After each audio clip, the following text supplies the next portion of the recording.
ഭയങ്കര ഈശ്വരായ വിദ്മഹേ സത്യദേവായ ധീമഹി തന്നോ സർവ്വം പ്രചോദയാത്. സായിരാം. ബാബ എല്ലായ്പ്പോഴും മധ്യവർത്തിത്വത്തെ പ്രധാനമായി കരുതുന്നു. സന്യാസം വഹിച്ചേ തീരുവെന്ന് അദ്ദേഹം പറയുന്നേയില്ല. ഈശ്വരൻ തന്ന ഒരു ഉപകരണമാണ് നിങ്ങളുടെ ശരീരം. അതിനെ നല്ല പോലെ മനസ്സിലാക്കുക. നിങ്ങളുടെ ആജ്ഞകളെ അനുസരിപ്പിക്കുവാൻ അതിനെ പഠിപ്പിക്കുക. അതിനു മുമ്പിൽ തലകുനിച്ച് അതിന്റെ ചഞ്ചലതയ്ക്കനുസരിച്ച് പ്രവർത്തിക്കരുത്. നിങ്ങളുടെ നന്മയ്ക്ക് വേണ്ടി പ്രവർത്തിക്കുവാൻ അതിന് ശ്രദ്ധാപൂർവമായ പരിശീലനം നൽകുക. അതിന് കേടും നാശവും പറ്റാതെ സശ്രദ്ധം വീക്ഷിക്കുക. നിയന്ത്രണാധീനമായ പ്രവർത്തനങ്ങളാൽ അതിനെ ആരോഗ്യത്തോടെ രക്ഷിക്കുക. രോഗങ്ങളോട് മല്ലിട്ട് അവയെ നിവാരണം ചെയ്യുവാൻ മിതഭക്ഷണം, മിതനിദ്ര, എല്ലാവരോടും പ്രേമഭാവം, മനസ്ഥിരത, വേദന, ഉത്കണ്ഠ, വിജയം, സൗഭാഗ്യം ഇവയുണ്ടായി മനസ്സിൽ വികാരാവേശം ഉണ്ടാകുമ്പോൾ അവയെ എതിരിട്ട് ശാന്തമാക്കാനുള്ള മനസ്ഥിരത, ഇവയാണ് മരുന്നുകളെക്കാൾ അതിപ്രധാനമായി വേണ്ടത്. വിവേകത്തോടുകൂടി പെരുമാറുവാനുള്ള ശക്യത കൂടി രോഗനിവാരണത്തിന് സഹായിക്കും. സാധകന്റെ ഉത്സാഹം അതിര് കടന്ന് അയാൾ ആവശ്യമില്ലാതെ പട്ടിണി കടന്ന് വലയുന്നതും രാജസ താമസാഹാരങ്ങൾ കൂടി ആവശ്യമാണെന്ന് നാവ് ശടിക്കുമ്പോൾ അതൊക്കെ നൽകാൻ വെമ്പുന്നതും ചീത്തശീലങ്ങളാണെന്ന് ബാബ പറയുന്നു. ബാബ എപ്പോഴും ഒരു മധ്യവർത്തിത്വത്തെ, ഒരു മിഡിൽ ആയിട്ടുള്ള, വളരെ എക്സ്ട്രീം അല്ല, രണ്ട് എക്സ്ട്രീമും അല്ലാതെ നടുവിലുള്ളതായിട്ടുള്ള ഒരു ശൈലിയാണ് ഭഗവാൻ എപ്പോഴും ഉപയോഗിക്കുക എന്നർത്ഥം. അങ്ങേയറ്റത്തെ അത് അങ്ങനെ ചെയ്യണം ഇങ്ങനെ ചെയ്യണം എന്നുള്ള വാശിയും അല്ല, ചില കാര്യങ്ങൾ ചെയ്യേണ്ടത് വേണ്ടാന്ന് വെക്കുന്നതിൻ്റെ നടുവിൽ മോഡറേറ്റ് ആയിട്ടുള്ള സംഗതികളാണ് സ്വാമി പറയാറുള്ളൂ. അല്ലാതെ ഓരോന്ന് പറഞ്ഞ് വളരെ ശാഠ്യത്തോടു കൂടി അങ്ങനെ വേണമെന്നൊന്നും സ്വാമി പറയാറില്ല. ഒരു സന്യാസം സാധകനൊക്കെ അല്ലെങ്കിൽ ഒരു സ്പിരിച്വലിസ്റ്റ് ഒരിക്കലും സന്യാസം വഹിച്ചേ തീരൂന്നൊന്നും അദ്ദേഹം പറയില്ല. പക്ഷേ നമ്മുടെ ഭഗവാൻ തന്ന ശരീരം അതിനെ നന്നാക്കി മനസ്സിലാക്കണം. നമ്മളുടെ ആജ്ഞകൾക്ക് അനുസരിച്ചിട്ട് അതിനെ മുന്നോട്ട് പോകാൻ പഠിപ്പിക്കണം. ശരീരത്തിനോട് തോറ്റുപോകരുത്. ശരീരം ആഗ്രഹിക്കുന്നതൊക്കെയും ചെയ്തു കൊടുക്കാൻ ശ്രമിക്കരുത്. നമുക്ക് എന്താണ് ഗുണമായിട്ടുള്ളതെന്ന് നമ്മൾ നല്ലോണം ബുദ്ധി ഉപയോഗിച്ച് മനസ്സിലാക്കിയിട്ട് അതിനനുസരിച്ച് ശരീരത്തിനെ നമ്മൾ നിയന്ത്രിക്കണം. അതിൻ്റെ ആ ചഞ്ചലതയ്ക്കനുസരിച്ച് പ്രവർത്തിക്കാൻ സമ്മതിക്കരുത്. നമ്മുടെ ശരിയായിട്ടുള്ള നന്മയ്ക്ക് വേണ്ടിയിട്ട് പ്രവർത്തിക്കാൻ അതിന് ശ്രദ്ധാപൂർവം പരിശീലനം നൽകണം. അല്ലാതെ അതിന് തോന്നിയ മാതിരി ഭക്ഷണം കൊടുക്കുക, അത് തോന്നിയ മാതിരി ഇങ്ങനെ തെണ്ടി നടക്കാൻ വേണ്ടി ആക്കുക, റെസ്റ്റ് ഒന്നും എടുക്കാണ്ട് എപ്പോഴും അവിടേക്ക് പോവുക ഇവിടേക്ക് പോവുക, തോന്നിയത് കാണിക്കുക, ഇതൊക്കെ ആ ശരീരത്തിന് അതിനൊക്കെ ചെയ്യാനുള്ള പ്രതിപത്തിയൊക്കെ ഉണ്ടാവും. പക്ഷെ അതിലൊന്നും പോവാതെ ബുദ്ധി ഉപയോഗിച്ചുകൊണ്ട് അടങ്ങിയിരിക്കാനൊക്കെ പഠിപ്പിക്കണം. അതിന് നല്ല മിതഭക്ഷണമാണ് കഴിക്കേണ്ടത്. രോഗങ്ങളൊക്കെ ഉണ്ടെങ്കിൽ അതിനെ ഇല്ലാതാക്കിയിട്ട് ആരോഗ്യത്തെ രക്ഷിക്കാൻ നല്ലോണം ശ്രദ്ധിക്കണം. പിന്നെ നന്നായി എല്ലാവരോടും പെരുമാറണം. വേദനയും ഉത്കണ്ഠയും വിജയവും സൗഭാഗ്യമൊക്കെ ഉണ്ടാവുന്ന സമയത്ത് അതിര് വിട്ടിട്ടുള്ള ദുഃഖവും അതിര് വിട്ടിട്ടുള്ള സന്തോഷമൊന്നും ഉണ്ടാവേണ്ട ആവശ്യമില്ല.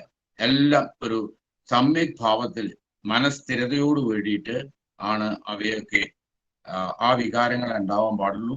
ആ വികാര ആവേശമൊക്കെ കൂടുതൽ ഉണ്ടാകുമ്പോൾ ശാന്തമാക്കാനുള്ള മനസ്ഥിരത ആ കരുത്ത് നമ്മൾ ആർജിക്കണം. മരുന്നുകളെക്കാളൊക്കെ പ്രധാനം ഇത്തരത്തിലുള്ള സ്വഭാവങ്ങളാണ്. നല്ല വിവേകത്തോടു കൂടി പെരുമാറുമ്പോൾ രോഗങ്ങളൊക്കെ ഉണ്ടെങ്കിൽ രോഗങ്ങളെ വേഗം മാറാൻ സഹായിക്കും.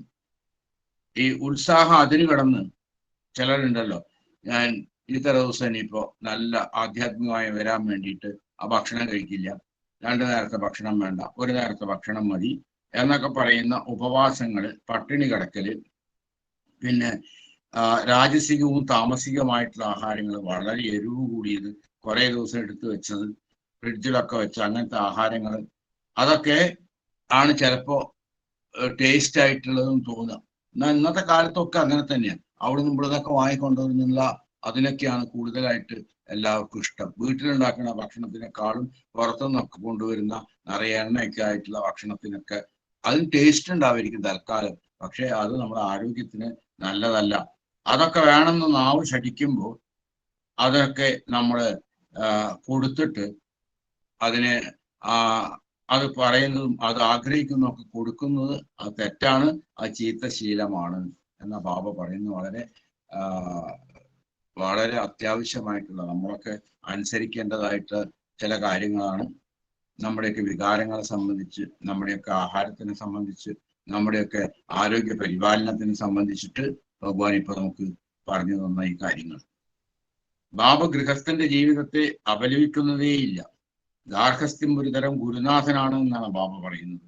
കുടുംബ ജീവിതത്തിലെ ബുദ്ധിമുട്ടുകൾ കൊണ്ടും ക്ലേശങ്ങൾ കൊണ്ടുമാണ് ആധ്യാത്മിക ജീവിതത്തിലേക്ക് ഒരു ഊന്നൽ വരുന്നത്.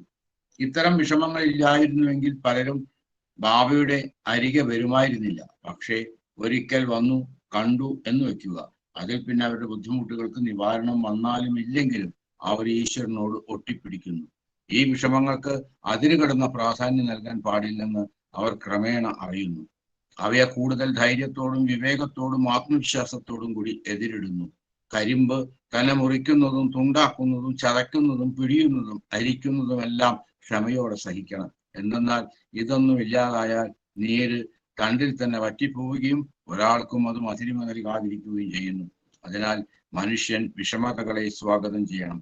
അവയാണ് ആത്മാവിന്റെ മാധുര്യത്തെ പുറത്തു കൊണ്ടുവരുന്നത്. നിങ്ങൾക്കൊരു ആഭരണം ആവശ്യമാണ്. ഒരു തട്ടാനെ സമീപിച്ചു. നിങ്ങൾ അതിന് വേണ്ടുന്ന സ്വർണം കൊടുക്കുന്നു. എന്നാൽ ആ പൊൻപണിക്കാരൻ ആ പൊൻ കഷ്ണത്തെ തപിപ്പിക്കുകയും അടിച്ചു പരത്തുകയും വലിച്ചു നീട്ടുകയും മുറിക്കുകയും കൊത്തുപണികൾ ചെയ്യുകയും ചെയ്യുന്നത് ആലോചിച്ച് നിങ്ങൾ ഉറക്കം വരാതെ കഴിച്ചു കൂട്ടാറുണ്ടോ? അപ്പോൾ പിന്നെ ഭുവനായിക ശില്പി ഒരു കമനീയ ആഭരണം ഉണ്ടാക്കുന്നതിന് നിങ്ങളെ തപിപ്പിക്കുകയും അടിക്കുകയും ക്ലേശമൂശയിലിട്ട് ഉരുക്കുകയും ചളി ഞെക്കുകയും ചെയ്യുമ്പോൾ എന്തിന് അസ്വസ്ഥരാകുന്നു? വളരെ കൃത്യമായൊരു കാര്യമാണ് പറയണത്. ഗൃഹസ്ഥന്മാരുടെ ജീവിതത്തിൽ അതിനെ ഒരിക്കലും ഭഗവാൻ ചെറുതായിട്ട് കാണുന്നില്ല. ഗാർഹസ്ഥ്യമാണത്രേ ഒരു ഗുരുനാഥന്റെ ഭാവം ആണ് ഗാർഹസ്ഥ്യത്തിനുള്ളതെന്നാണ് പറയുന്നത്. നമ്മളിവിടുത്തെ ഈ കുടുംബത്തിൽ നമ്മൾ ജീവിച്ചുകൊണ്ടിരിക്കുമ്പോൾ ബുദ്ധിമുട്ടുകള്, ക്ലേശങ്ങള് അതൊക്കെ ഉണ്ടാവുമ്പോൾ മാത്രമല്ലേ നമ്മൾ ആധ്യാത്മികതയിലേക്ക് പോകുള്ളൂ. നമ്മളൊക്കെ തന്നെയും ഇപ്പൊ ഈ ഗ്രൂപ്പിലുള്ള എല്ലാവരും ആധ്യാത്മിക ഭാവത്തിലേക്ക് കടന്നത് പല പല ബുദ്ധിമുട്ടുകളും ക്ലേശങ്ങളൊക്കെ വന്നപ്പോഴല്ലേ.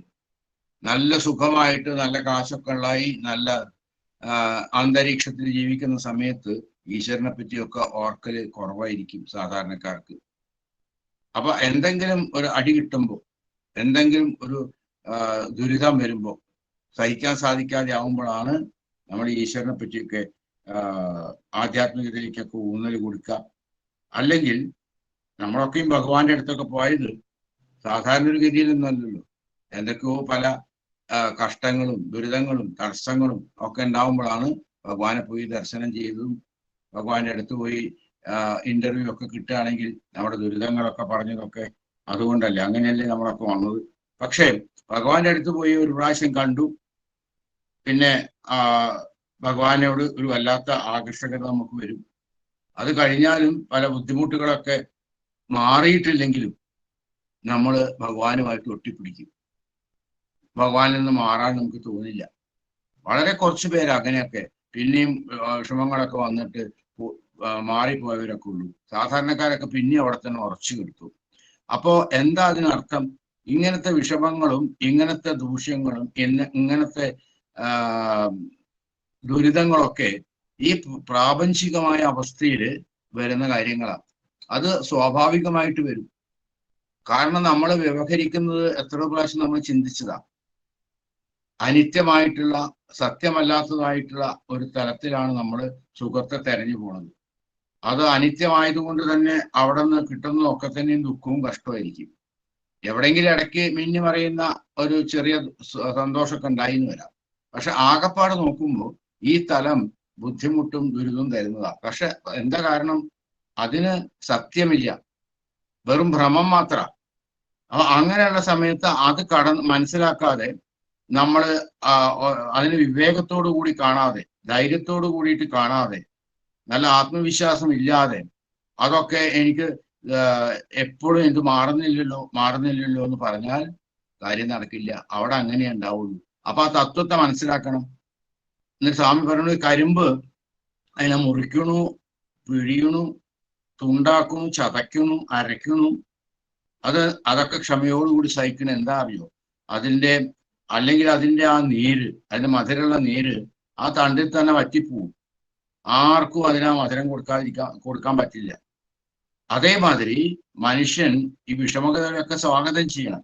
അതാണ് ആത്മാവിൽ മാധുര്യം ഉണ്ടാക്കുന്നത്. അതാണ് ആത്മാവിനെ പരിപോഷിപ്പിക്കുന്നത്. ആ വിഷമങ്ങളിൽ കൂടെ, ദുഃഖങ്ങളിൽ കൂടെ കരുത്താർജിച്ച് മുന്നോട്ട് പോരുമ്പോഴാണ് നമ്മൾ ഒരു നല്ല അവസ്ഥയിലേക്ക് എത്തുക. ഇപ്പോൾ ഒരാൾക്ക് ഒരു തട്ടാൻ്റെ അടുത്ത് നമ്മൾ ആഭരണം കൊണ്ട് കൊടുത്തിട്ടുണ്ടെങ്കിൽ ആ ആഭരണത്തെ അയാൾ എന്തൊക്കെ ചെയ്യാം? തീയിലിട്ടിട്ട് അതിനെ നല്ല ഇതായിട്ട് നല്ല നല്ല അസലായിട്ട് കത്തിച്ച് അതിനെ നല്ല ഒരു ഹാമറൊക്കെ എടുത്ത് അതിനെ അടിച്ച് പരത്തി അങ്ങോട്ട് തിരിച്ചു ഇങ്ങോട്ട് തിരിച്ചു നല്ലോണം ചൂടാക്കി അടിച്ച് പരത്തി വലിച്ച് നീട്ടി അതിലെന്തൊക്കെയോ കുത്തുപണികളൊക്കെ ചെയ്തിട്ടാണ് ആഭരണങ്ങൾ ഉണ്ടാക്കുക.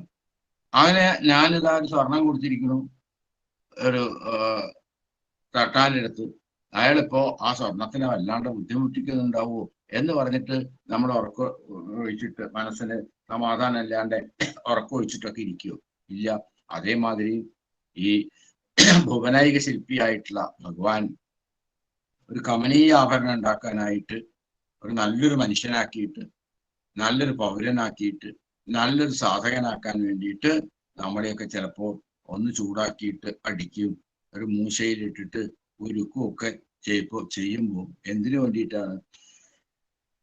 നമ്മളെ നല്ലൊരു മനുഷ്യൻ, നല്ലൊരു പൗരനൊക്കെ ആക്കി മാറ്റാൻ വേണ്ടിയിട്ട്, അത് ഒരു മാതൃകാപുരുഷനാക്കാൻ വേണ്ടിയിട്ടാണ് ആ ഭഗവാൻ അങ്ങനെ ചെയ്യുന്നത് എന്ന ബോധ്യം നമുക്കുണ്ടായിരിക്കണം. അല്ലാതെ ഭഗവാൻ എന്നെ അങ്ങനെ ചെയ്തില്ലേ, ഞാൻ ഇങ്ങനെ ചെയ്തിട്ട് ഭഗവാൻ ഇതല്ലേ എന്നോട് ചെയ്യണത്, ഞാനിങ്ങനെ ഭക്തി മാർഗത്തിൽ ഇരുന്നിട്ട് എന്താ കാര്യം, ഞാൻ ഭഗവാനെ വിശ്വസിച്ചിട്ട് എന്താ കാര്യം എന്ന തോന്നലുകള് നമുക്ക് ഉണ്ടാവാനേ പാടില്ല. നമ്മുടെ ദൂഷ്യങ്ങളും നമ്മുടെ വിഷമങ്ങളൊക്കെ വരുന്നത് നമ്മുടെ മുജ്ജന്മത്തിലുള്ള കർമ്മഫലം കൊണ്ടാണ്. നമ്മൾ തന്നെ ചെയ്ത കാര്യങ്ങളാണ് നമ്മളിവിടെ അനുഭവിച്ചുകൊണ്ടിരിക്കുന്നത്. ആ അനുഭവിച്ചുകൊണ്ടിരിക്കുമ്പോൾ അത് തീരുന്നതോട് കൂടി തന്നെ നമുക്ക് ആത്മധൈര്യവും എന്തും സഹിക്കാനുള്ള കരുത്തും ഒക്കെ നമുക്ക് ആർജിക്കാൻ സാധിക്കുമ്പോൾ നമ്മുടെ ആധ്യാത്മികതയുടെ പടവുകൾ കയറി മുന്നോട്ട് പോകും. അതാണ് സ്വാമി പറഞ്ഞതിന്റെ നമ്മൾക്ക് അനുഭവിച്ചുകൊണ്ടിരിക്കുന്ന, അല്ലെങ്കിൽ നമ്മളിപ്പോൾ അനുഭവിച്ചുകൊണ്ടിരിക്കുന്ന ഒരു സന്ദർഭത്തെയാണ് പറയുന്നത് ഇവിടെ. ബാബ മഹാഭിഷഗ്വരനാണ്. ഉത്സാഹം ക്രമേണ കെട്ട് നിരാശപ്പെടുന്നവരുടെ ചൈതന്യം ഉദ്ദീപിപ്പിക്കുന്നവനാണ്. സത്യം വേണമെന്ന് അദ്ദേഹം ശഠിക്കുന്നു. കാരണം അസത്യത്തിന് അടിസ്ഥാനം ഭീരുതയാണ്. മറ്റൊരാളിൽ നിന്നും സംഗതി മറച്ചു വന്നത് അവനെ വെറുക്കുന്നത് കൊണ്ടോ ഭയപ്പെടുന്നത് കൊണ്ടോ ആണ്. സത്യം ബലത്തിന് അധിഷ്ഠിതമാണ്. ഞാൻ ദുർബലനാണ്, എനിക്ക് ശക്തി പോരാ എന്ന് പറയാൻ ബാബു ഒരിക്കലും സമ്മതിക്കുന്നില്ല. അത് പ്രകൃതിക്ക് വിരുദ്ധമായ പ്രസ്താവനയാണെന്നാണ് അദ്ദേഹം പറയുക. ഞാൻ പാപിയാണ്, ഞാൻ പാപത്തിൽ ജനിച്ചവനാണ്, പാപാത്മാവാണ് എന്നൊന്നും പറയാൻ അദ്ദേഹം സമ്മതിക്കുന്നില്ല. അഗാധ വ്യസനം കൊണ്ട് ഏതെങ്കിലും ഒരു ഭക്തൻ തന്നെ ഭർഷിക്കുമ്പോൾ ബാബു ഉടനെ അവനെ തിരുത്തുന്നു. ഞാൻ നിങ്ങൾക്ക് വേണ്ടി തന്നെ ആഗതനായിരിക്കുന്ന അവസ്ഥയിൽ നിങ്ങൾക്ക് ഇങ്ങനെ തോന്നാൻ പാടില്ല എന്ന് പറയുന്നു. ഭഗവാൻ ഒരു വലിയ ഡോക്ടറാണ്, മഹാഭിഷഗ്വരനാണ്. നമുക്കൊക്കെ എല്ലാവിധ ഉത്സാഹമൊക്കെ ഇല്ലാതെ ആയിട്ട്, നിരാശരായിട്ട്, ചൈതന്യമൊന്നും ഇല്ലാണ്ട് നമ്മൾ നടക്കുമ്പോൾ നമ്മളെ അതിൽ നിന്ന് രക്ഷപ്പെടുത്തിയിട്ട് പുതുതായൊരു നവോന്മേഷത്തിലേക്ക് എത്തിക്കുന്ന ആളാണ് ഭഗവാൻ. പക്ഷെ ഭഗവാനെ സംബന്ധിച്ചിടത്തോളം നമ്മൾ സത്യത്തിൽ ഉറച്ചു നിൽക്കണം. അസത്യം ഭീരുത്വത്തിന്റെ ലക്ഷണമാണ്. ഒരാളിൽ നിന്ന് ഒരു സംഗതി മറച്ചു വെക്കുന്നത് അയാളെ നമുക്ക് വെറുക്കുന്നതുകൊണ്ടോ അല്ലെങ്കിൽ അയാളിൽ വിശ്വാസം ഇല്ലാത്തതുകൊണ്ടോ അയാളെ ഭയപ്പെടുന്നതുകൊണ്ടോ ആണ് നമ്മൾ അങ്ങനെ ഒരാളോട് സത്യം പറയാതിരിക്കണം. സത്യം ശക്തിയിൽ അധിഷ്ഠിതമായിട്ടുള്ള കാര്യമാണ്. ആരും ഞാൻ ദുർബലനാണ്, എനിക്ക് ശക്തി പോരാ എന്ന് പറയുന്നത് ഭഗവാൻ ഇഷ്ടമല്ല. അതൊരു പ്രകൃതി വിരുദ്ധമായ പ്രസ്താവനയാണെന്നാണ് ഭഗവാൻ പറയുന്നത്. പിന്നെ ചിലര് പറയും ഞാൻ എന്തൊരു പാപിയാണ്, ഞാൻ പാപത്തിൽ ജനിച്ചവനാണ്, പാപാത്മാവാണ്. ഇങ്ങനെയൊന്നും പറയുന്നത് സ്വാമിക്ക് ഇഷ്ടമല്ല. അത് കേട്ടാൽ സ്വാമി അങ്ങനെ പറയരുതെന്ന് നമ്മളോട് പറയും. അപ്പൊ ഏതെങ്കിലും ഒരാള് വലിയ വ്യസനം കൊണ്ടും ദുരിതം കൊണ്ടൊക്കെ തന്നെ ഇങ്ങനെ കുറ്റം പറഞ്ഞുകൊണ്ടിരിക്കുമ്പോൾ ഭഗവാൻ പറയണത് എന്താണെന്നറിയോ? ഞാൻ എന്തിനാ അവിടെ വന്നിരിക്കുന്നത്, ഞാൻ എന്തിനാ ഈ അവതാരം എടുത്തിരിക്കുന്നത്? നിങ്ങൾക്കൊക്കെ ഇങ്ങനെ വരുന്ന അവസ്ഥയിൽ നിങ്ങളെ ഉത്സാഹം തരാനും നിങ്ങളെ നല്ല എനർജി നിങ്ങൾക്ക് ഉണ്ടാക്കാനും അതിനു വേണ്ടിയിട്ടല്ലേ ഞാൻ വന്നത്. അപ്പൊ എൻ്റെ അടുത്ത് വരുമ്പോൾ നിങ്ങൾ ആ നല്ല രീതിയിലേക്ക് ഉന്മേഷത്തോടു കൂടി ചുറുചുറുക്കോടുകൂടി ഈ വ്യസനങ്ങളെയും ദുരിതങ്ങളെയും ഒക്കെ മറന്നിട്ട് അതിനെയൊക്കെ തട്ടി മാറ്റിയിട്ട് ആ വിജയത്തിന്റെ പാതയിലേക്ക് നിങ്ങൾ ധൈര്യപൂർവ്വം ഇറങ്ങണം എന്നാണ് സ്വാമി. ഞാനില്ലേ കൂടെ എന്നാ സ്വാമി ചോദിക്കുന്നത്. ഞാൻ അതിനു വേണ്ടി വന്നതല്ലേ എന്നാ ഭഗവാൻ ചോദിക്കുന്നത്. ബലം പുണ്യത്തിന് സമമാണെന്നും ദൗർബല്യം പാപത്തിന് സമമാണെന്നും ഭാവം ഗണിക്കുന്നു. അതായത് ദൗർബല്യ പാപമാണ്, ശക്തി പുണ്യമാണ്. ഭൗതികം, ആത്മീയം, മാനസികം ഈ 3 തരം ശക്തിയും ആവശ്യമാണ്. പക്ഷേ ഇതിന്റെ എല്ലാം വമ്പിച്ച ഉൽപ്പത്തി സ്ഥാനം ആത്മവിശ്വാസമാണ്, ഉള്ളിലുള്ള പരമാത്മാവിന്. അത് ഓർമ്മ വെച്ച് അതിൽ നിന്ന് ശക്തി ആർജിക്കുക. എന്റെ ജീവിതോദ്ദേശം നിങ്ങൾക്ക് ആത്മവിശ്വാസം പ്രദാനം ചെയ്യുന്നതാണ്. അതിൽ നിന്ന് ഊടുന്ന ബലം നൽകാനാണ്. മനോമൗഢ്യമാണ് ക്ഷീണത്തിന് കാരണം. അതിനാൽ പ്രസന്നത ഉണ്ടായിരിക്കാൻ കൽപ്പിച്ചുകൂട്ടി ശ്രമിക്കേണ്ടതാകുന്നു. സംതൃപ്ത ഹൃദയമുള്ളവന് എന്നും സദ്യ തന്നെ. അസൂയ ഹൃദയാന്തർഭാഗത്തെ കടിച്ച് കാർന്നു തിന്നുന്നു. വിഷമെന്ന പോലെ അംഗപ്രത്യംഗം വ്യാപിക്കുന്നു. വ്യസനത്തെയും സന്തോഷത്തെയും ഈശ്വരന് സമർപ്പിക്കുക. അതാണ് നിധികളിൽ വെച്ച് ഏറ്റവും അമൂല്യ നിധിയായ സംതൃപ്തി നേടുന്നതിന്റെ രഹസ്യം. പ്രാക്ടിക്കലായിട്ടുള്ള നമ്മുടെയൊക്കെ വിഷമങ്ങളും ദുരിതങ്ങളും സങ്കടങ്ങളൊക്കെ അനുഭവിക്കുന്ന നിരാശരൊക്കെ ആവുന്ന നമുക്ക് തരുന്ന ഒരു വലിയ ഉപദേശമാണ് ബലം പുണ്യത്തിന് സമം. പുണ്യം എന്ന് പറഞ്ഞാൽ ബലാണ്, പാപം എന്ന് പറഞ്ഞാൽ ദൗർബല്യമാണ് എന്നാണ് ഭഗവാൻ എപ്പോഴും പറയാറുള്ളത്. ദൗർബല്യം ശരിക്കും പറഞ്ഞാൽ പാപമാണ്. നമ്മൾ ദുർബലരാവാൻ പാടില്ല, അതൊരു പാപമാണ്. നമ്മൾക്ക് ശക്തി നേടാൻ നമുക്ക് സാധിക്കണം. ശക്തി എവിടുന്ന നേടുക? ഭഗവാനിലുള്ള വിശ്വാസം, ഈശ്വരനിലുള്ള വിശ്വാസം, നമ്മളിൽ തന്നെയുള്ള വിശ്വാസം. ഇവിടെ കാണുന്നതൊക്കെ തന്നെയും മാറി മറിയുന്നവയും നശിച്ചു പോകുന്നതൊക്കെയാണ്. അതതിൻ്റെ സ്വഭാവമാണ്. പക്ഷെ നശിക്കാത്തതായിട്ടുള്ള ആളാണ് ഞാൻ. ശരിക്ക് ഞാൻ ആത്മാവാണ് എന്ന ബോധ്യം വന്നാൽ ഈ ശരീരം നശിക്കുമ്പോഴും ഇവിടുത്തെ വസ്തുക്കൾ നശിക്കുമ്പോഴും നമുക്ക് നിരാശയും സങ്കടമൊന്നും ഉണ്ടാവില്ല. കാരണം നമ്മൾ നശിക്കുന്ന സംഗതിയല്ല. നമ്മളാണെങ്കിലോ സദാ സന്തോഷത്തിലും സദാ പ്രകാശത്തിലും സദാ അറിവിലും നിൽക്കുന്നതായ ആ സച്ചിദാനന്ദ സ്വരൂപമാണ്. ആ ഒരു തത്വം സാംശീകരിക്കുക ഒരാൾക്ക് ഇവിടെ ദുഃഖവും കഷ്ടവും ഒന്നും ഉണ്ടാവില്ല, നിരാശയും ഉണ്ടാവില്ല. അപ്പൊ ഈ ഭൗതികം, ആത്മീയം, മാനസികം ഈ 3 തരം ശക്തിയും എല്ലാവർക്കും അത്യാവശ്യമാണ്. അങ്ങനെ അത് ഉള്ളപ്പോഴാണ് ഇവിടെ ശരിക്കും നല്ല രീതിയിൽ ജീവിക്കാൻ പറ്റുള്ളൂ. പക്ഷേ ഇത് എവിടുന്നാ വരുന്നത്? ഈ ശക്തികൾ വരുന്നത് നമ്മുടെ ആത്മാവിൽ നിന്നാണ്. അതിന്റെ ഉൽപ്പത്തി സ്ഥാനം ആത്മാവാണ്. ആത്മാവാര? ഞാനാണ് ശരിക്കും ആത്മാവ്, ഏകമായ അവസ്ഥ, ആ ഉള്ളിലുള്ള പരമാത്മാവില്. അത് ഓർമ്മ വെച്ചിട്ട് വേണം നമ്മൾ എല്ലാ സമയത്തും ശക്തി ആർജിക്കാൻ. നമ്മൾ അങ്ങനെ കഷ്ടപ്പെടേണ്ടവനല്ല, നശിച്ചു പോകേണ്ടവനല്ല, അല്ലെങ്കിൽ അതൃപ്തി ഉണ്ടാവുന്നവനല്ല. കാരണം നമ്മുടെ സോഴ്സ് അത് തൃപ്തിയുടെയും നന്മയുടെയും ധർമ്മത്തിന്റെയും ശാന്തിയുടെയും പ്രേമത്തിന്റെയും അഹിംസയുടെയും ഈ മൂല്യങ്ങളുടെ ഒക്കെ ഉത്ഭവസ്ഥാനമാണ്. അത് നമ്മുടെ ഉള്ളിൽ തന്നെ പ്രകാശിച്ചുകൊണ്ടിരിക്കുക. അങ്ങനെയുള്ളപ്പോ എന്തിനാ ഞാൻ ഈ ദേഹത്തിന്റെയും മനസ്സിന്റെയും അതൊക്കെ നശിച്ചു പോകുന്നതും ശരിക്കും സത്യമല്ലാത്തതുമാണ്.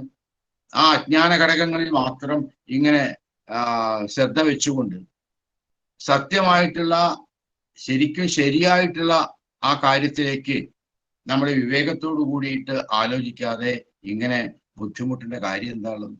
അത് ആവശ്യമില്ലാത്തതാണ്. പിന്നെയോ നിങ്ങൾക്ക് ഇതൊക്കെ പറഞ്ഞു തരാനും നിങ്ങളുടെ കൂടെ നിൽക്കാനും ഏത് അവസരത്തിലും നിങ്ങളെ ഉദ്ധരിപ്പിക്കാനുമായിട്ട് ഞാൻ നിങ്ങളുടെ കൂടെ ഇല്ലേ? ഈ അവതാരം വന്നത് അതിനു വേണ്ടിയല്ലേ എന്ന ഭാവം ഭഗവാൻ ചോദിക്കുന്നു. നിങ്ങൾക്കൊക്കെ ബലം തരാനല്ലേ ഈ അവതാരം ഇപ്പൊ ഉണ്ടായിട്ടുള്ളത്? ഇപ്പൊ ഇതിനൊക്കെ കാരണം മനസ്സിന്റെ മൗഢ്യാണ്. അതുകൊണ്ട് മനസ്സിന് പ്രസന്നത ഉണ്ടാക്കണം. അത് നമ്മള് കൽപ്പിച്ചു കൂട്ടിയിട്ട് ശ്രമിക്കേണ്ട കാര്യമാണ്. മനസ്സിന് പ്രസന്നത ഉണ്ടാക്കേണ്ടത് നമ്മൾ പ്രയത്നിച്ച് തന്നെ ഉണ്ടാക്കണം. അതിനുള്ളതായ ആർഗ്യുമെന്റ്സ് ഒക്കെ നമ്മുടെ ഉള്ളിൽ അനുകൂലമായിട്ട് ഉണ്ടാക്കണം. പ്രതികൂലമായി ആലോചിക്കാതെ നമ്മൾ സങ്കടത്തിലേക്കും ചീത്ത വിചാരങ്ങളിലേക്കും അടിമപ്പെട്ടു പോകരുത്. നമ്മൾ നല്ല നല്ല പോസിറ്റീവായിട്ടുള്ള കാര്യങ്ങൾ ചിന്തിച്ചിട്ട് പ്രസന്നത ഉണ്ടാക്കാൻ വേണ്ടി നമ്മൾ നല്ലോണം പ്രയത്നിക്കണം എന്ന സ്വാമി പറയണത്. എപ്പോഴും ഈ വിഷമമുള്ളവന്, വ്യസനമുള്ളവന് വളരെ ബുദ്ധിമുട്ടാണ്. അത് നമ്മുടെ ഉള്ളില് ആ ഹൃദയ അന്തർഭാഗത്തെ കടിച്ച് കാർന്നു തിന്നുന്ന സ്വാമി പറയുന്നത്. എന്നാൽ സംതൃപ്തമായ ഹൃദയമുള്ള ആൾക്കോ എപ്പോഴും നല്ലൊരു സദ്യ കഴിച്ച മാതിരി തന്നെയാണ്, എപ്പോഴും സുഖമാണ്. അത് ഈ അസൂയ എന്നുള്ളത് ഏറ്റവും മോശമായ കാര്യമാണ്. അത് ശരീരത്തിൽ മുഴുവൻ സ്ഥലത്തും അത് വ്യാപിക്കും. അത് തീരെ നമുക്ക് ഉണ്ടാവാൻ പാടില്ല. വ്യസനത്തെയും സന്തോഷമൊക്കെ അങ്ങനെ മാറി മറിഞ്ഞുകൊണ്ടിരിക്കും. ഇവിടെ എപ്പോഴും നമ്മൾ വ്യസനിച്ചുകൊണ്ടിരിക്കില്ല, എപ്പോഴും സന്തോഷിച്ചുകൊണ്ടിരിക്കില്ല. അത് ഈ ലോകത്തിന്റെ സമ്പ്രദായമാണ്. അപ്പൊ വ്യസനവും സന്തോഷവും ഒക്കെ വരുന്ന സമയത്ത് അത് ഈശ്വരന് സമർപ്പിച്ചോളൂ, ഭഗവാൻ സമർപ്പിച്ചോളൂ. നമ്മുടേതല്ല, അത് ഭഗവാന്റേതാണ് എന്ന രീതിയിൽ സമർപ്പിക്കുക. അതാണ് നിധികളിൽ വെച്ച് ഏറ്റവും അമൂല്യ നിധിയായ സംതൃപ്തി നേടുന്നതിന്റെ രഹസ്യം. അതിനെ ഒന്നും കാര്യമാക്കണ്ട, അതൊക്കെ മാറി മറിയുന്നതാണ്. എൻ്റെ ആത്മഭാവത്തിലിരിക്കുന്ന ആ പ്രകാശമാണ് സത്യമായിട്ടുള്ളത് എന്ന ആത്മസംതൃപ്തിയില് നമ്മൾ മുന്നോട്ട് പോകുന്നതാണ് ഏറ്റവും പ്രധാനപ്പെട്ടത് എന്നാണ് സ്വാമി ഇവിടെ നമ്മൾക്ക് ശരിക്കും പറഞ്ഞു തരുന്നത്. ഈ ഭാഗമൊക്കെ വളരെ നമ്മൾ ശ്രദ്ധിക്കേണ്ട ഭാഗങ്ങളാണ്. ഇതൊക്കെ തന്നെയാണ് പ്രാക്ടിക്കലായിട്ടുള്ള ഈ ഗൃഹസ്ഥന് വേണ്ടുന്ന പ്രാക്ടിക്കലായിട്ടുള്ള ഉപദേശങ്ങൾ. ഇത് ശരിക്കും ആ രീതിയിൽ അതിനെ നമ്മൾ സ്വീകരിച്ചുകൊണ്ട് അതേ രീതിയിൽ നമ്മൾ നമ്മുടെ മനസ്സിനെ അതിലേക്ക് രൂപാന്തരപ്പെടുത്തിയാൽ നമുക്ക് ഒരുപാട് വ്യത്യാസങ്ങൾ നമ്മുടെ ജീവിതത്തിൽ ഉണ്ടാവും. ഒരുപാട് വിഷമങ്ങളും ദുരിതങ്ങളൊക്കെ ഇല്ലാതെയാവും. അങ്ങനെ പോകുമ്പോൾ മാത്രമാണ് സ്വസ്ഥത ഉണ്ടാവുള്ളൂ. അല്ലെങ്കിൽ നമുക്ക് അത്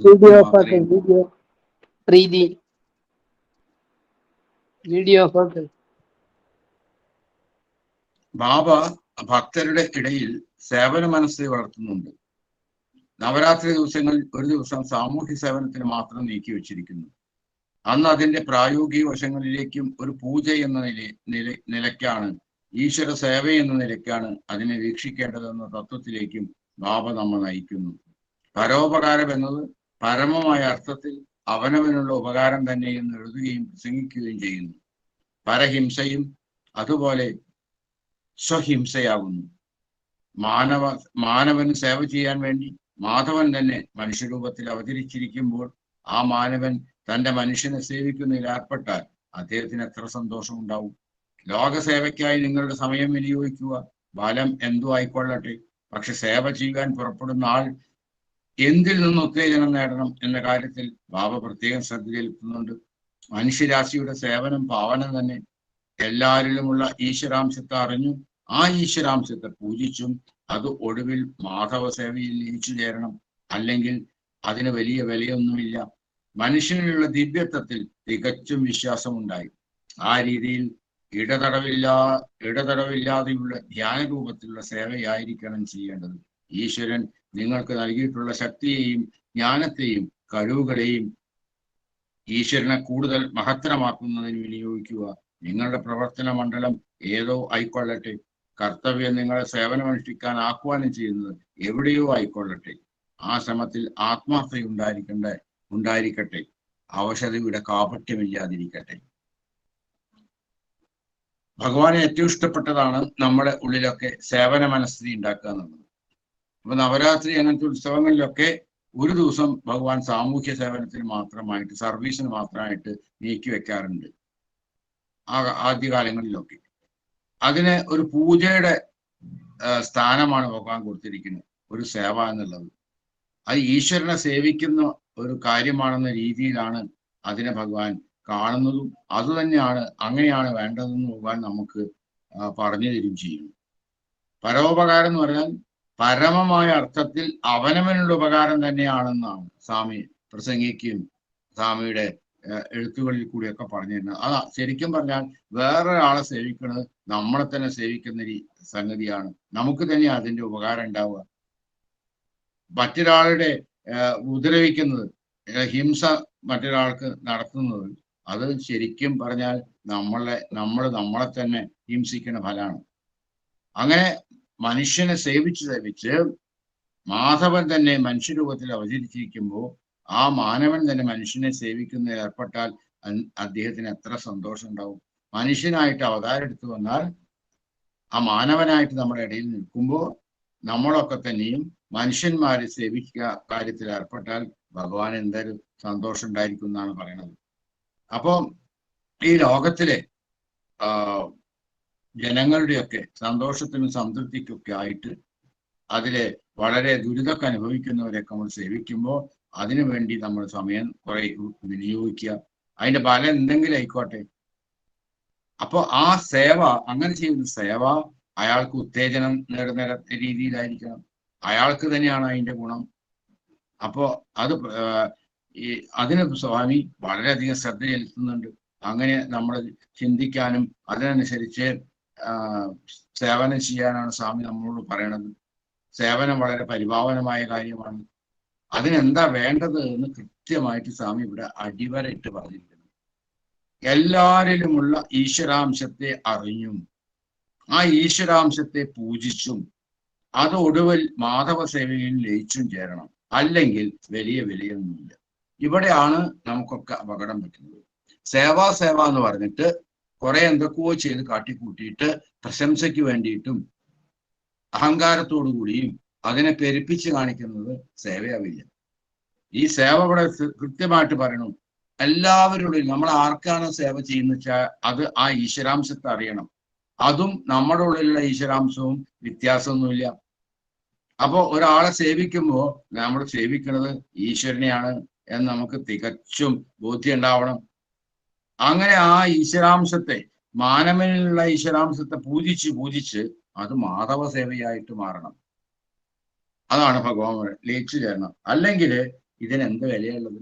ഒരു വിലയില്ല. കുറെ കർമ്മം ചെയ്തു, കുറെ പ്രവൃത്തി ചെയ്തു എന്നല്ലാതെ ഒന്നുമില്ല.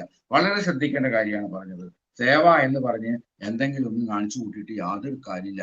ഈ രീതിയിൽ ഈ മാനസിക നിലയിൽ വേണം നമ്മൾ സേവ ചെയ്യണമെങ്കിൽ. അല്ലെങ്കിൽ അതിനെ സേവാ സാധനം എന്ന് പറയാൻ സാധിക്കില്ല. അപ്പോ ആ രീതിയിൽ ഇടതടവില്ലാത്ത ധ്യാന രൂപത്തിലുള്ള സേവയായിരിക്കണം ചെയ്യേണ്ടത്. ഇങ്ങനെ നമ്മൾ എപ്പോഴും ഒരു ധ്യാനം ചെയ്യുന്ന പോലെ ഈ സേവ ചെയ്താൽ അതായിരിക്കും ഏറ്റവും പ്രധാനമായിട്ടുള്ള നിങ്ങളുടെ സാധന എന്നാണ് സ്വാമി പറയണത്. നമുക്ക് ഈശ്വരൻ ശക്തി തന്നിട്ടുണ്ട്, ആലോചിക്കാനുള്ള കഴിവ് തന്നിട്ടുണ്ട്. അപ്പൊ അതൊക്കെ നമ്മൾ എന്തിനു വേണ്ടിയിട്ടാ? ഈശ്വരനെ കൂടുതൽ മഹത്തരമാക്കുന്നതിനാണ് വിനിയോഗിക്കേണ്ടത്. ഇപ്പൊ നമ്മൾ മോശമായിട്ട് ഓരോന്ന് ചെയ്തു, അങ്ങനെ ഒന്നും ചിന്തിക്കാതെ പല ദുഷിച്ച കർമ്മങ്ങൾ ചെയ്താലോ ആർക്കാണ് ചീത്തപ്പേര് വരുന്നത്? ഒരു സായി ഭക്തനാണ് അങ്ങനെ ചെയ്തു വെച്ചാൽ ഭഗവാന് ചീത്തപ്പേര് തന്നെ. നമ്മൾ അതാണ് ചെയ്യേണ്ടത്. സ്വാമി പറയണു, നിങ്ങൾ ചെയ്യേണ്ടത് നിങ്ങളുടെ ഇഷ്ടദേവനെ, ആ ഇഷ്ടദേവന്റെ യശസ് ഉയർത്താൻ വേണ്ടിയിട്ടാണ്. നമുക്കറിയാം, സനകാദിമുനികൾ വന്നപ്പോ അവിടുത്തെ കാവക്കാര് ജയവിജയന്മാര് തടഞ്ഞ് നിർത്തിയിട്ട് അവരെ ഭഗവാനെ കാണിക്കാതെ ഇരുന്ന സമയത്ത് ഭാഗവതം എന്താ അതിന്റെ തത്വം പറയണെന്ന് വെച്ചാൽ, ഈ ഭഗവാന്റെ മഹത്വം, ഭഗവാന്റെ ശക്തി, ഭഗവാന്റെ ഐശ്വര്യം, ശ്രേയസ്, ഇതൊക്കെ ആരാ പാടി പറയണത്? അതൊക്കെ ഇതേമാതിരിയുള്ള യോഗിമാരും നല്ല നല്ല മനുഷ്യന്മാരും ആണ് ഭഗവാന്റെ ഐശ്വര്യത്തെ പറ്റിയിട്ട് പറയേണ്ടത്, മഹിമകളെ പറ്റി പറയേണ്ടത്. അപ്പോഴാണ് അത് ലോകത്തിലുള്ള ബാക്കിയുള്ളവർക്കൊക്കെ മനസ്സിലാവുള്ളൂ. അവര് പറയുമ്പോൾ ആൾക്കാർ വിശ്വസിക്കും. അപ്പൊ അങ്ങനെയുള്ള ഒരു കാര്യത്തിന് ഭഗവാന്റെ അടുത്തേക്ക് ഭഗവാനെ കാണാൻ വേണ്ടി ഓടി വരുന്നതായിട്ടുള്ള അവരെ തടഞ്ഞത് ഏറ്റവും വലുതായിട്ടുള്ള തെറ്റാണ് ചെയ്തതെന്ന രീതിയിലാണ് 3 ജന്മത്തിൽ അവരെ മനുഷ്യനായിട്ട് ജനിക്കാനായിട്ട് ഭഗവാൻ അവർക്ക് ആ ശാപം കിട്ടിയപ്പോൾ ഭഗവാൻ അതിനെ അനുകൂലിച്ചതും ആ 3 ജന്മത്തിലും അവരെ വധിച്ചിട്ട് അവരുടെ ദോഷത്തെ ഭഗവാൻ മാറ്റും എന്ന് പറഞ്ഞതൊക്കെ അതിൻ്റെ അർത്ഥം. അപ്പോൾ ഇവിടെ ഈശ്വരനെ കൂടുതൽ മഹത്തരമാക്കണമെങ്കിൽ നമ്മൾ നല്ല നല്ല കർമ്മങ്ങൾ ചെയ്യണം. ദുഷിച്ച കർമ്മങ്ങൾ ചെയ്യുമ്പോൾ അത് ഈശ്വരനും മോശം പേരാവും. ഇപ്പൊ ഭഗവാനെ ഏറ്റവും കൂടുതലായിട്ട് ഭഗവാന്റെ ഏറ്റവും നല്ല പ്രവൃത്തി അല്ലെങ്കിൽ ഭഗവാൻ ഏറ്റവും പേരുണ്ടാക്കി കൊടുത്ത ഏതാ? ഭഗവാൻ ചെയ്തിട്ടുള്ള ഹോസ്പിറ്റലിന്റെ പ്രവൃത്തികൾ, കുടിവെള്ള പദ്ധതികൾ, സൗജന്യ വിദ്യാഭ്യാസ പദ്ധതികളും. അതിനാണല്ലോ ഏറ്റവും അധികം അവസാന കാലമാകുമ്പോഴേക്ക് നമ്മൾ സാധാരണ പറയുന്ന മഹിമകളെക്കാളൊക്കെ ഉപരിയായിട്ട് ഈ കാര്യങ്ങൾക്കാണ് ലോകശ്രദ്ധ പിടിച്ചു പറ്റാൻ പറ്റിയത്. അതുകൊണ്ടാണ് ഭഗവാനെ ആദ്യം പറഞ്ഞിരുന്ന ആ വിമർശനങ്ങളൊക്കെ മാറിയത്, മായ്ച്ചത് ഈ ജീവകാരുണ്യ പ്രവർത്തനങ്ങൾ, ഈ ലോകസേവാ പ്രവർത്തനങ്ങളാണ് എന്ന് നമുക്ക് മനസ്സിലായിട്ടുണ്ടല്ലോ. അവസാന സമയമൊക്കെ ആകുമ്പോഴേക്ക് ഭഗവാനെ എല്ലാവർക്കും ഇഷ്ടപ്പെട്ട നിലയിലായിട്ട് മാറി. അദ്ദേഹത്തിന്റെ ഈ ലോകത്തിൽ ആർക്കും ചെയ്യാൻ സാധിക്കാത്തതായിട്ടുള്ള ഈ വളരെ സേവാ പ്രവർത്തനങ്ങളുടെ വൈഭവം കൊണ്ട്. അപ്പോ അങ്ങനെ അതാണ് ചെയ്യേണ്ടത്. എന്തോ ആയിക്കോട്ടെ, നമ്മുടെയൊക്കെ പ്രവർത്തന മണ്ഡലം എന്ത് വേണമെങ്കിൽ ആയിക്കോട്ടെ, നിങ്ങളെ സേവനമനുഷ്ഠിക്കാൻ എവിടേക്കാണ് നമുക്ക് അതിനുള്ള അവസരം കിട്ടുന്നത്, എങ്ങനെയൊക്കെ ആയിക്കോട്ടെ, അങ്ങനെ വരികയാണെങ്കിൽ നമ്മൾ ആത്മാർത്ഥമായിട്ട് ആ സേവാ പ്രവർത്തനങ്ങൾ ചെയ്യാൻ വേണ്ടി ശ്രമിക്കണം. അവിടെ കാപട്യം ഉണ്ടാവരുത്. എനിക്ക് ക്ഷീണിക്കുന്നു, എനിക്ക് വയ്യ, എനിക്കതിൻ്റെ ആവശ്യമില്ല എന്നൊന്നും പറയരുത്. എവിടൊക്കെ വേണ്ടി സേവയ്ക്ക് വേണ്ടിയിട്ടുള്ള കാര്യങ്ങളുണ്ടോ അവിടെയൊക്കെ നമ്മൾ നല്ല സേവാ കാര്യങ്ങൾ ചെയ്യാൻ വേണ്ടിയിട്ട് ശ്രമിക്കണം എന്ന് പറയുന്നു. വെറും അന്ധമായ വിശ്വാസം പാടില്ല. വിചാരം, അന്വേഷണം ഇവ വേണം എന്ന വിഷയത്തിന് തന്നെ പലപ്പോഴും ഒരു പ്രസംഗം മുഴുവനും ബാബ വിനിയോഗിക്കാറുണ്ട്. സങ്കോചം കൂടാതെ ഏത് ചോദ്യമാണെങ്കിലും നിങ്ങൾ എന്നോട് ചോദിച്ചുകൊള്ളൂ. എപ്പോഴും ഉത്തരം പറയുവാൻ ഞാൻ തയ്യാറാണ്. അറിയാനുള്ള ആഗ്രഹത്തോടെ ആത്മാർത്ഥമായി അന്വേഷിക്കുന്നവരെയാണ് എനിക്കിഷ്ടം. വിശകലനം, കാര്യകാരണബോധം ഇവയില്ലാതെ കാര്യങ്ങളുടെ വിലയറിയാൻ നിവൃത്തിയില്ല. അപ്പോൾ ത്യാഗത്തിനും സാധ്യമാവില്ല. ചിലപ്പോൾ നിങ്ങളുടെ അന്വേഷണ മാർഗത്തെക്കുറിച്ച് നിങ്ങൾക്ക് അന്വേഷിക്കേണ്ടി വരും. കാരണം നിങ്ങളുടെ പ്രവൃത്തി മുഴുവനും ശുദ്ധവും ധാർമ്മികവുമാണെന്ന വാദത്തിൽ നിങ്ങൾ സ്വയം വഞ്ചിതരാവുന്നുണ്ടാവും. നിഷ്പക്ഷമതിയായ ഒരാൾ അവയെല്ലാം മോശമാണെന്ന് കരുതി തള്ളിയേക്കും.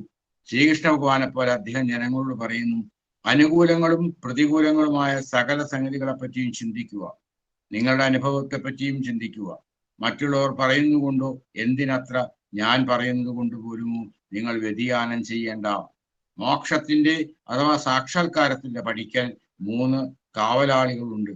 സമ്മതിപത്രം കാണിച്ചാൽ മാത്രമേ അവർ നിങ്ങളെ കടത്തിവിടൂ. അവ എന്താണ്? സന്തോഷം, ശാന്തി, വിചാരം. ഏതെങ്കിലും ഒരു കാവലാളിക്ക് തൃപ്തി വന്നാൽ മതി. മറ്റുള്ളവർ അത്രയധികം വിഷമിപ്പിക്കയില്ല. അതിനാൽ സന്തോഷമോ ശാന്തിയോ വിചാരമോ വളർത്തുവിൻ. അടിസ്ഥാനപരമായി അവ പരസ്പരം ബന്ധപ്പെട്ടവയാണ്. വിചാരത്തെ അനുഭവത്തിന്റെ സാമ്രാജ്യത്തിൽ കൊണ്ടുവന്നാൽ ശാന്തിയായിരിക്കും ഫലം. അതാണ് സന്തോഷം, ആനന്ദം. നിങ്ങൾ ഏർപ്പെടുവാൻ ഉദ്ദേശിക്കുന്ന ഏതെങ്കിലും സാധനയെപ്പറ്റി എന്നോട് ചോദിക്കുവിൻ. നിങ്ങൾ ഉടനടി നടപ്പിൽ വരുത്തുവാനുള്ള സന്ദേശം ഞാൻ തരാം എന്ന് ബാബ പറയുന്നു. ഇവിടെ ഭഗവാൻ ശരിക്കും പറയേണ്ട അന്ധമായിട്ടുള്ള വിശ്വാസം പാടില്ല. നമ്മൾ നല്ലോണം ആലോചിച്ച് നോക്കിയിട്ട് ഉറപ്പ് വരുത്തണം, ഇതൊക്കെ ശരിയാണോ. നമ്മൾ ആ ഭഗവാന്റെ മഹിമകളെ പറ്റി പറയുമ്പോൾ അതിനെ അങ്ങനെ തന്നെ കണ്ണടച്ചിട്ട് വിശ്വസിക്കാൻ ഭഗവാൻ പറയണില്ല.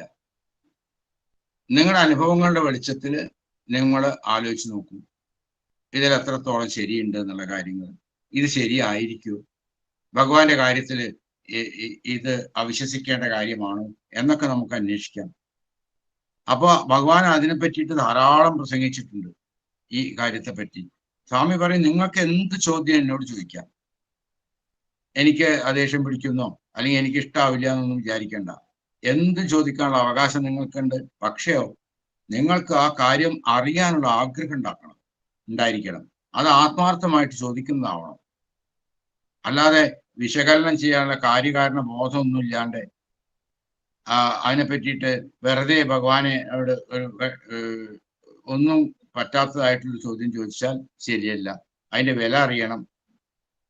അല്ലെങ്കിൽ അതിൽ ത്യാഗമൊന്നുമില്ല. ചിലപ്പോൾ നിങ്ങൾക്ക് നിങ്ങൾ അന്വേഷിച്ചു കൊണ്ടിരിക്കുന്ന കാര്യത്തെപ്പറ്റി തന്നെ അന്വേഷിക്കേണ്ടി വരും. അത് എത്രത്തോളം ശരിയാണ്, ആ അന്വേഷണം ഫലത്തിനു വേണ്ടിയാണോ അതോ അത് വെറും ഒരു കാണിച്ചു കൂട്ടലാണോ. അപ്പൊ നമ്മൾ ചിലപ്പോൾ നമ്മുടെ മുഴുവൻ ശ്രദ്ധയും നമ്മൾ ധാർമ്മികമായ കാര്യമാണ് ഞാൻ പറയുന്നത് എന്നൊക്കെ നമ്മൾ അങ്ങോട്ട് ധരിച്ചു വെച്ചാൽ ചിലപ്പോൾ നമ്മൾ വഞ്ചിതരാവും. അപ്പൊ നിഷ്പക്ഷമായിട്ടുള്ള ഒരാളാണ് അയാള്. നല്ലോണം മനസ്സിലാക്കിയിട്ട് മോശമാണെന്ന് നമ്മളുടെ സ്വഭാവത്തിലോ അല്ലെങ്കിൽ നമ്മളുടെ ചിന്തയിലൊക്കെ മോശമാണെന്ന് നമ്മൾ തോന്നുന്ന കാര്യങ്ങളെ നമ്മൾ തള്ളിക്കളയണം. അദ്ദേഹം ഭഗവാൻ കൃഷ്ണൻ ഗീതയിലൊക്കെ പറഞ്ഞ മാതിരി അനുകൂലവും പ്രതികൂലവുമായ സകല സംഗതികളെ പറ്റിയും നമ്മൾ ഒരു കാര്യത്തെ പറ്റി ചിന്തിക്കുമ്പോൾ ചിന്തിക്കണം. നമ്മുടെ അനുഭവങ്ങളെ പറ്റിയും ചിന്തിക്കണം. മറ്റുള്ളവർ പറയുന്നതുകൊണ്ടോ നമ്മൾ അതൊന്നും വിശ്വസിക്കണമെന്നില്ല. എന്തിന്? ഭാവി പറയാ, ഞാൻ പറയുന്നതുകൊണ്ടോ നിങ്ങൾക്ക് വ്യതിയാനം വരേണ്ട ആവശ്യമൊന്നുമില്ല. നിങ്ങൾ സ്വന്തം മനസ്സിലാക്കാൻ ശ്രമിക്കൂ. നിങ്ങൾക്ക് ബ്രഹ്മ അവലോക ദിഷണം എന്ന് പറഞ്ഞൊരു ശക്തി വന്നിട്ടുണ്ടല്ലോ. ആ ശക്തി ഉപയോഗിച്ച് ചിന്തിക്കൂ. ഞാൻ പറഞ്ഞതിനെ മനനം ചെയ്യൂ, ചിന്തിക്കൂ. എന്നിട്ട് നമ്മൾ തീർപ്പ് കൽപ്പിക്കൂ, ഞാൻ പറഞ്ഞതാണോ ശരി എന്ന്. അല്ലാതെ ഭഗവാൻ പറഞ്ഞു എന്ന് പറഞ്ഞിട്ട് അതിനെ ശരിയാണെന്ന് പറഞ്ഞിട്ട് നിങ്ങൾ നടക്കേണ്ട ആവശ്യമില്ല. നിങ്ങൾക്ക് ഈ സാക്ഷാത്കാരത്തിന്റെ പടിയിൽ 3 കാവൽക്കാരുണ്ട് അത്രേ. നമ്മളൊരു സമ്മതപത്രം അവിടെ കൊണ്ട് കാണിക്കണം. അപ്പോഴാ കടത്തി വിടുള്ളൂ. എന്താ സമ്മതപത്രം? സന്തോഷം, ശാന്തി, വിചാരം. ഇതാണ് സർട്ടിഫിക്കറ്റ്. ആ സർട്ടിഫിക്കറ്റ് കാണിച്ചാൽ അതിൽ ഏതെങ്കിലും ഒരാൾക്ക് ഇത് 3 ഇയാൾക്ക് ഉണ്ട് എന്ന് തോന്നിയാൽ മറ്റുള്ളവർ പിന്നെ നമ്മളെ അങ്ങനെ ബുദ്ധിമുട്ടിക്കില്ല. ഒരാൾക്ക് തോന്നിയല്ലോ എന്ന് വിചാരിച്ചിട്ട് നമ്മളെ ഫലം തരാൻ വേണ്ടി അവര് എതിരായിട്ട് നിൽക്കില്ല. അതുകൊണ്ട് എപ്പോഴും സന്തോഷവും ശാന്തിയും അല്ലെങ്കിൽ വിചാരവും നമ്മൾ വളർത്തിക്കൊണ്ടുവരണം. അവ അടിസ്ഥാനപരമായിട്ട് പരസ്പരം ബന്ധപ്പെട്ട കാര്യങ്ങളാണ്. അപ്പോ വിചാരിച്ച് മനനം ചെയ്തിട്ട് അത് അനുഭവത്തിലേക്ക് കൊണ്ടുവരുന്നതിനെയാണ് ശാന്തി എന്ന് പറയുക. അതിൽ നിന്ന് കിട്ടുന്ന ഫലമാണ് സന്തോഷം, ആനന്ദം. അപ്പൊ നമ്മൾ അത് ഉണ്ടാക്കാൻ വേണ്ടി ശ്രമിക്കണം. നിങ്ങൾക്ക് എന്തെങ്കിലും ഒരു സാധന ചെയ്യാൻ നിങ്ങൾക്ക് ഉദ്ദേശമുണ്ടോ? സ്വന്തം നിങ്ങൾ തീരുമാനിച്ചത് അത് എന്നോട് ചോദിച്ചാൽ അത് നല്ല രീതിയിൽ ഉടനടി നടത്താനുള്ള സന്ദേശം ഞാൻ തരാം എന്ന് ബാബ അസന്നിഗ്ധമായിട്ട് പറയുന്നുണ്ട്. ഇവിടെ നല്ല നല്ല ഉപദേശങ്ങളാണ് ഈ ഭാഗങ്ങളിലൊക്കെ നമുക്ക് ഭഗവാൻ തന്നുകൊണ്ടിരിക്കുന്നത്. നമുക്ക് കുറെ കാര്യങ്ങൾ ഇതിനെപ്പറ്റി പറഞ്ഞു. ഇത് നമുക്ക് ഇനി മനനം ചെയ്ത് ചിന്തിക്കേണ്ടതായിട്ടുള്ള സംഗതികളാണ് ഈ പറഞ്ഞതൊക്കെ. അതിലേക്ക് കുറച്ചുകൂടി മനസ്സിരുത്തിക്കൊണ്ട് നമ്മൾ ആ കാര്യത്തെപ്പറ്റി ചിന്തിക്കണം. ചിന്തിച്ചുകൊണ്ടിരുന്നാൽ ഇത് നമുക്ക് പ്രാക്ടിക്കലായിട്ട് ഇവിടെ ജീവിച്ചുകൊണ്ടിരിക്കുമ്പോൾ ഏറ്റവും നല്ല ഉപദേശങ്ങളാണ് ഇപ്പൊ പറഞ്ഞിരിക്കുന്നത്. ഇത്രയും പറഞ്ഞിട്ട് ഞാൻ ഇന്നത്തെ ഈ വിചാരം ഇന്നിവിടെ ഉപസംഹരിപ്പിക്കട്ടെ. സായിറാം.